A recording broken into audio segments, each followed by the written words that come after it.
XCR 375 H&H Mag here.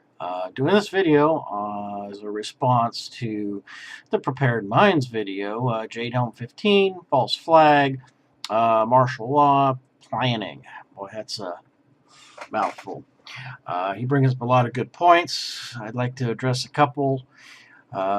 This is definitely a way I feel that this Operation Jade Helm 15 can be used to condition people as a psyop.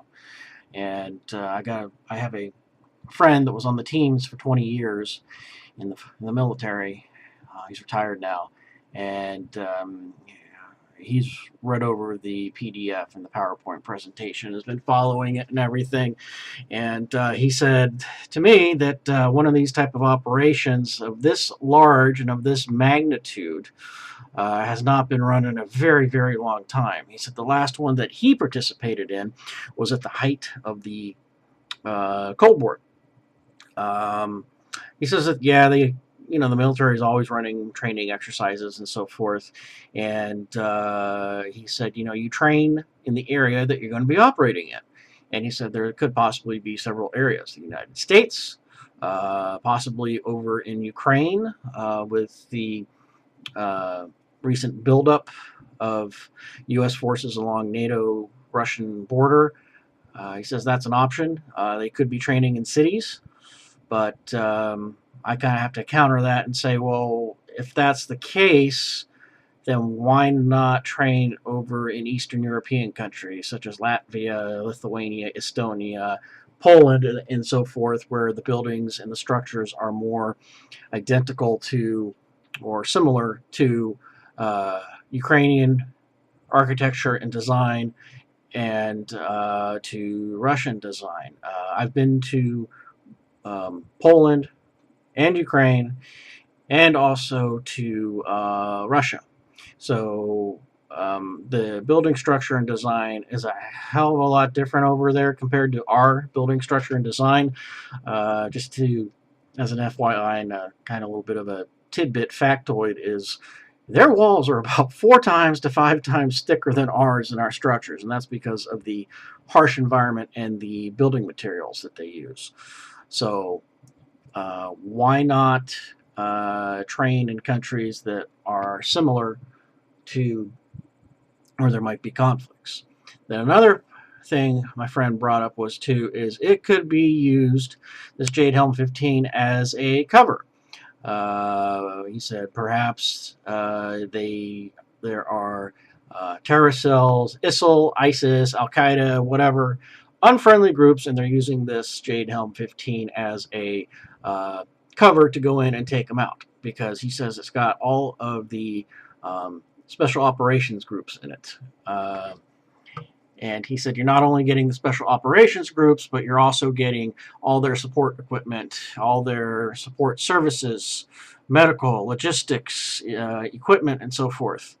It's not just 1,200 special operation folks or teams that are running this. You get all the stuff that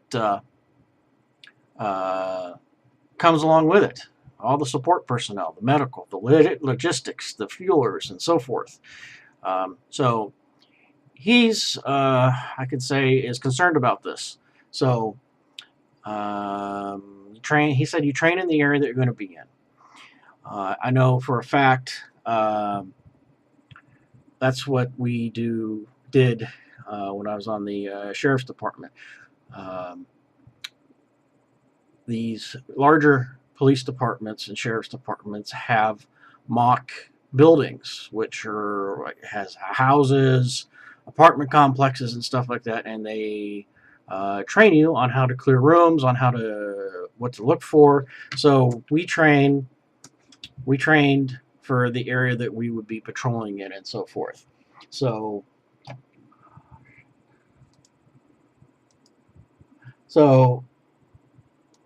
sorry, work. So absolutely correct. What my friend was saying and what the Prepared Mind was saying too.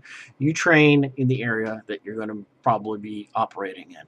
I would not be training when I was on the department. I would not be training for desert warfare. as a sheriff's deputy, if I'm going to be patrolling Carson, Compton, Lenox, or any other city down in Los Angeles. I'm going to be training for, you know, city, you know, uh, combat or patrol. So there's a lot of possibilities. Um, and like my friend said, this is a very large one. He said there's always training going on, but he said nowadays that a lot of these bases, like like Fort Hood, there's there's Fort Bragg, and there's other places back east that already have mock-ups of cities. Infowars.com and the Drudge Report have dug up that information about mock cities. Washington D.C. subway. So they already have these mock-up cities and so forth. So it's got me concerned. Um, some of my other friends know people that are in the military that are colonels and lieutenant colonels, and the colonels and lieutenant colonels just don't get why everybody's making such a big deal out of it. All I have to say is maybe they're compartmentalized. They don't know what is truly going on. It's conditioning. You're conditioning the public to seeing soldiers on the street and so forth. My friend that was on the teams for the 20 years said that that's what they did down in Grenada, in Panama. They before they were going to invade Grenada, they had people, spec op people blending into the population, gathering intel. In Panama, they had more and more troops being delivered and had them walking out around and blending in with the populace and so forth, so people got used to seeing them. So he's concerned. I'm concerned. I'm keeping my eyes open. I mean, just today, coming back from the market, I saw a squadron of Chinook helicopters flying south. It looked like something out of a movie, with several Blackhawks and Chinooks heading south. Obviously, Marine Corps base. So it's just something to keep in mind. Be prepared. When it comes down to, if the soldiers are fired upon, boom, they instantly go into a different type of mindset. This guy's shooting at me, I'm going to shoot him back. Simple as that. And it's kind of the same way when you're on the police department. Any good police officer or sheriff's deputy out there is not looking to shoot a person when they go out on patrol. But bam, the moment that round is kicked off in your direction, your mindset totally changes. Completely. That guy that's shooting at you is a bad guy, American or not. So that's exactly what happens. And it happens in a split second too. Your training takes over, and that's it. So, but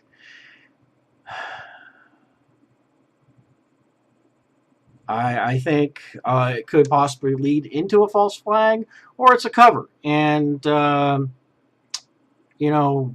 orders have been given to go after certain terrorist cells inside the United States and to wipe them out. It's not the first time Special Operations Forces have operated on U.S. soil. So let's be realistic about that. Posse Comitatus, dead, gone, or it's extremely weak and it doesn't really much matter.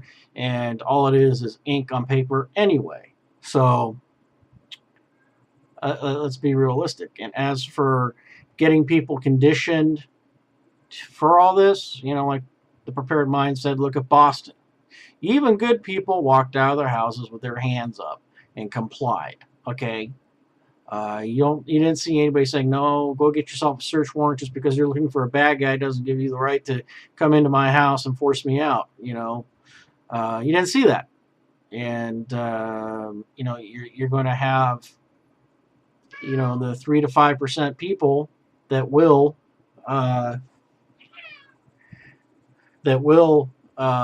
resist that, and it's going to be a steep learning curve on both sides. And I hope nothing happens with this, but need to be aware of it, and to have your Hey, buddy. And to have your uh, come